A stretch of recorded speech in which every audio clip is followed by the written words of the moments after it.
हरियाणा के अलग अलग जिलों से यमुनानगर पहुंचे संस्कृत अध्यापकों ने शिक्षा मंत्री कंवरपाल गुर्जर का पगड़ी पहनाकर जोरदार स्वागत किया है। आपको बता दें, हरियाणा संस्कृत अध्यापक संघ के प्रदेश अध्यक्ष रामप्रसाद कौशिक के नेतृत्व में प्रदेश के अलग अलग जिलों से आए संस्कृत अध्यापकों ने कहा कि वो लंबे समय से संघर्ष कर रहे थे। इस संघ के प्रदेश अध्यक्ष रामप्रसाद कौशिक ने बताया कि हरियाणा कैबिनेट ने 8 फरवरी को शिक्षा नियमावली 2012 में संशोधन किए हैं, जिसके अनुसार अब आचार्य को एमए, शास्त्री को बीए और शिक्षा शास्त्री को बीएड के समकक्ष माना जाएगा।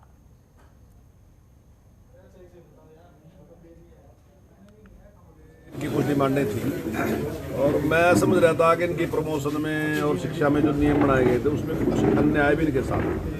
जैसे शिक्षा शास्त्री है, जैसी जानकारी उसकी है भाषा के बारे में, मैं नहीं समझता कि दूसरा व्यक्ति उस प्रकार की उसकी जानकारी होती है, लेकिन उसमें इस प्रकार की कुछ मान्यता नहीं थी, जिसकी वजह से इनको काफ़ी नुकसान उठाना पड़ रहा है। उसमें कुछ नियम इनकी जो यूनियन थी उन्होंने हमारे सामने रखे थे और हमने वो नियमों में परिवर्तन करके इनके पक्ष में किया। जो इनकी प्रमोशन रुकी थी उसको प्रमोशन देने का भी काम हमने किया। आने वाले टाइम में जल्दी वो प्रमोशन भी सबकी हो जाएगी। तो इस प्रकार की वो डिमांड थी वो हमने पूरी की।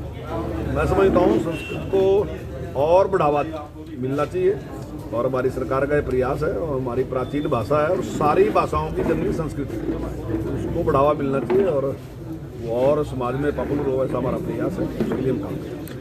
हरियाणा के विकास और पंचायत मंत्री देवेंद्र सिंह बबली ने राज्य के भीतरी इलाकों में साफ सफाई और स्वच्छता बनाए रखने पर बल देते हुए गुरु रविदास जयंती के अवसर पर राज्य के ग्रामीण इलाकों में राज्यव्यापी सफाई अभियान चलाने का आग्रह किया। उन्होंने कहा कि हरियाणा राज्य के 2/3 आबादी गांव में बसती है, इसलिए गांव का स्वच्छ होना बहुत आवश्यक है। उन्होंने ये भी कहा कि इस अभियान में नए आयाम और अन्य योजनाएं जोड़ने के लिए वो 21 फरवरी को मुख्यमंत्री मनोहर लाल से मुलाकात करेंगे और इस पर विस्तार से चर्चा करेंगे। पूरे हरियाणा प्रदेश में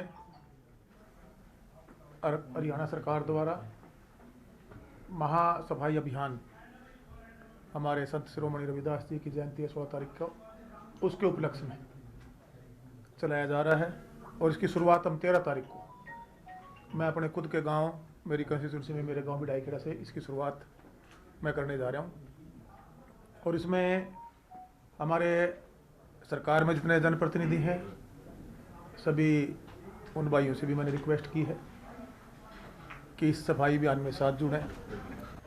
और हरियाणा के शिक्षा और पर्यावरण मंत्री कंवरपाल गुर्जर ने दावा किया है कि उत्तर प्रदेश, उत्तराखंड और मणिपुर में बीजेपी की सरकार बनेगी। यमुनानगर में मीडिया से बातचीत करते हुए शिक्षा मंत्री कंवरपाल गुर्जर ने कहा कि शिक्षा मंत्री ने बताया है कि आज से 1 से 9वीं तक के स्कूल खोले दिए जाएंगे और साथ ही उन्होंने ये भी कहा कि 10वीं से 12वीं तक के स्कूल पहले ही खोले जा चुके हैं, उसमें स्थिति ठीक चल रही है। उन्होंने कहा कि उपस्थिति आने वाले समय में पता चलेगा कि क्या होना है। और साथ ही उन्होंने ये भी कहा कि अभिभावकों, विद्यार्थियों और टीचरों के स्कूल खोले जाने की मांग थी। उन्होंने दावा किया है कि विद्यार्थियों में 90% से ज्यादा ने पहला टीका लगवा लिया है, वहीं 98% टीचर्स ने टीका लगवा लिया है। उन्होंने ये भी कहा कि इस दौरान कोरोना की पूरी गाइडलाइंस का पालन किया जाएगा। देखिए, जो नॉर्म पहले से थे वो उन सभी नियमों का पालन उसी प्रकार से किया जाएगा। और पहले हमने 10वीं से 12वीं तक के खोल दिए थे और वो ठीक से चल रहे हैं और अभी हमने पहली से 9वीं तक की क्लास के जो है सारी क्लास से खोल दिए। आज से बच्चे आने शुरू होंगे और उपस्थिति कैसी रही हो तो भी आने वाले टाइम में पता चलेगा, लेकिन सभी में उत्साह है, बच्चों में भी, अभिभावकों में भी और टीचरों की भी ऐसी इच्छा थी कि खुलना चाहिए। तो सभी की मांग भी थी और जिस प्रकार का माहौल है, कोविड के का संक्रमण जो है वो बहुत कम होता जा रहा, तो उसको देखते हुए उसको खोलने का निर्णय लिया। हरियाणा में 66 दिन से आंदोलनरत आंगनबाड़ी वर्कर और हेल्पर्स पर सरकार अब कड़ी कार्रवाई पर उतर आई है। पलवल में हड़ताल पर बैठी 4 आंगनबाड़ी कर्मचारियों को बर्खास्त कर दिया गया है। इससे 2 दिन पूर्व 3 आंगनबाड़ी कार्यकर्ता बर्खास्त किए जा चुके हैं और वहीं इंद्री के हर्बल पार्क में आंगनबाड़ी वर्कर एकत्रित हुए। वहां से प्रदर्शन करते हुए वो सीडीपीओ के कार्यालय पर जोरदार प्रदर्शन करने पहुंचे और अपनी मांगों को लेकर मुख्यमंत्री के नाम ज्ञापन सौंपा है। आंगनवाड़ी वर्कर मुख्यमंत्री और प्रधानमंत्री की घोषणाओं को लागू करवाने के लिए 8 दिसंबर से लगातार हड़ताल पे और तालाबंद हड़ताल है पूरे हरियाणा की आंगनवाड़ी वर्कर जो 2018 में प्रधानमंत्री ने घोषणा की थी 19 के इलेक्शन को देखते हुए कि हम वर्कर को 1500 रुपये और हेल्पर को 750 रुपये दिवाली का तोहफा दे रहे हैं। और उसी 2018 में ही विधानसभा के अंदर मुख्यमंत्री श्री मनोहर लाल खट्टर जी ने भी घोषणा की थी कि हम वर्कर को कुशल कर्मचारी का दर्जा और हेल्पर को अर्ध कुशल कर्मचारी का दर्जा देंगे। और जिस तरीके से महंगाई भत्ता दूसरे कर्मचारियों का बढ़ता है, इनका महंगाई भत्ता भी हम बढ़ाएंगे। लेकिन 2018 से आज तक लगातार आंदोलन करने के बावजूद, हड़ताल करने के बावजूद भी उन मांगों को लागू नहीं किया जा रहा है। हमारे 66 दिन हो गए हड़ताल के, तो उससे संबंधित ज्ञापन देने के लिए आए हैं। कुछ सुपरवाइजरों द्वारा वर्करों को फ़ोन करके कहा गया कि अगर आपने सेंटर नहीं खोले तो हम आपके खिलाफ FIR दर्ज करेंगे। कुछ वर्करें हैं जो 60 की एज पार कर चुकी हैं या 60 के आसपास हैं, उनके रिटायरमेंट नज़दीक है, कि अगर आपने सेंटर नहीं खोले, ज्वाइनिंग नहीं दी तो हम आपको रिटायरमेंट ख़राब करेंगे, आपकी FIR दर्ज करवाएंगे। आपका जो सरकार ने 1 लाख रुपए का दिया है वो भी नहीं दिया जाएगा आपको। तो हम यहाँ पर इसी वजह से आए हैं ताकि हम इनको बता सकें कि हमारी हड़ताल को तोड़ने की नाकाम कोशिश मत करें। और कोरोना के कारण सभी तरह के व्यापार धंधे प्रभावित हुए हैं, लेकिन सबसे ज्यादा प्रभावित हुआ है सिनेमा उद्योग। कोरोना में आने वाली गाइडलाइन में सबसे पहले सिनेमा घरों और मल्टीप्लेक्स को ही बंद करने के आदेश दिए जाते रहे और इसी के चलते ये उद्योग अब घाटे का सौदा साबित होने लगा है। देश के अलग अलग इलाकों में स्थित सिनेमा घरों में कई तरह के टैक्स हैं।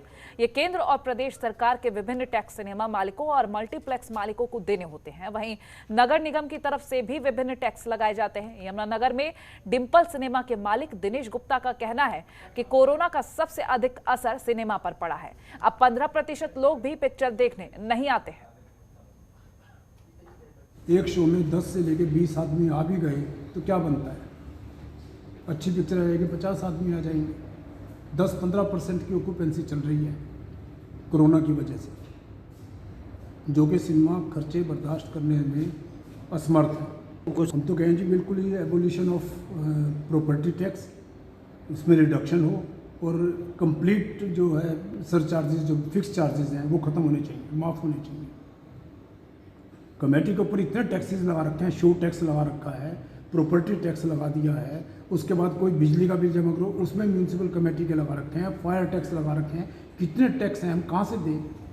और हरियाणा का बजट आने से पहले मुख्यमंत्री मनोहर लाल ने उद्योगपतियों से प्री बजट पर चर्चा की है। बहादुरगढ़ के उद्योगपति भी इस प्री बजट चर्चा में शामिल हुए। उद्योगपतियों ने फुटवेयर इंडस्ट्री के लिए GST में राहत देने की अपील की है। सरकार ने फुटवेयर पर GST 5% से बढ़ाकर 12% कर दिया है। ऐसे में उद्योगपतियों ने राज्य सरकार के हिस्से से GST में रियायत देने की मांग की है। उद्योगपतियों ने औद्योगिक क्षेत्र में इंफ्रास्ट्रक्चर ढांचे के लिए अलग से बजट देने की मांग की है। और इतना ही नहीं, MSME सेक्टर के लिए सब्सिडी और कम ब्याज पर लोन उपलब्ध करवाने की मांग भी की गई है। बहादुरगढ़ के उद्योगपतियों ने फायर NOC की वैधता 1 साल से बढ़ाकर 5 साल करने की भी बात रखी है। मुख्यमंत्री जी की तरफ से जो सराहनीय कदम रहा कि प्री बजट डिस्कशन जो उन्होंने सभी इंडस्ट्रीज से लिया, जो पूरे हरियाणा की इंडस्ट्री से, ये बहुत अच्छा एक सराहनीय कदम है मुख्यमंत्री जी का।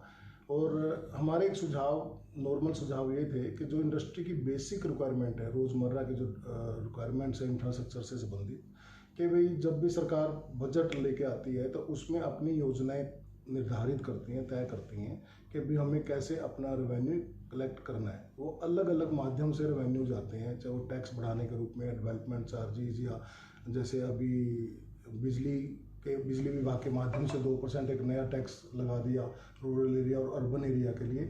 इंडस्ट्री से सुझाव मांगे गए हैं और ये पहली बार हो रहा है कि इंडस्ट्री से बजट से पहले सुझाव मांगे गए इंडस्ट्री से। अभी हमारी तो इंडस्ट्री छोटी पड़ती है जी, हम MSME में आते हैं।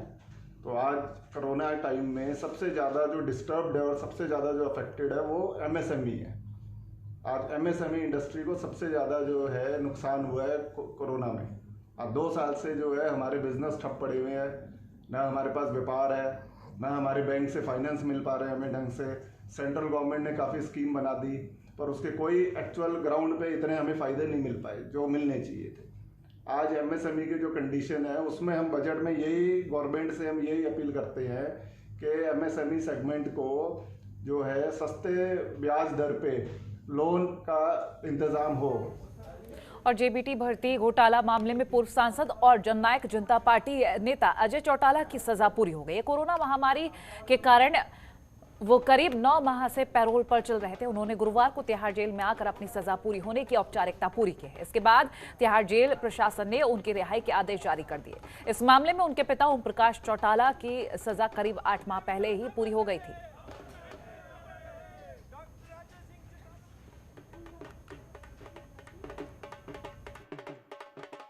आज हमारे राष्ट्रीय अध्यक्ष डॉक्टर अजय सिंह चौटाला जी की सज़ा पूरी हुई और मैं कहूँगा पार्टी के लिए बहुत ही खुशी का दिन आज है। हमने लड्डू बांट के, ढोल बजा के, सभी ने भंगड़ा पा के इस खुशी को मनाने का काम किया। आज कहीं ना कहीं पार्टी को एक नई ऊर्जा मिलने का काम। डॉक्टर साहब हमारे राष्ट्रीय अध्यक्ष हैं और राष्ट्रीय अध्यक्ष के साथ साथ वो एक सामाजिक आदमी, उन्होंने समाज के लिए बहुत से काम किए। खबरों के निष्पक्ष विश्लेषण के लिए सब्सक्राइब करें Janatantra TV and press the bell icon. Never miss any update.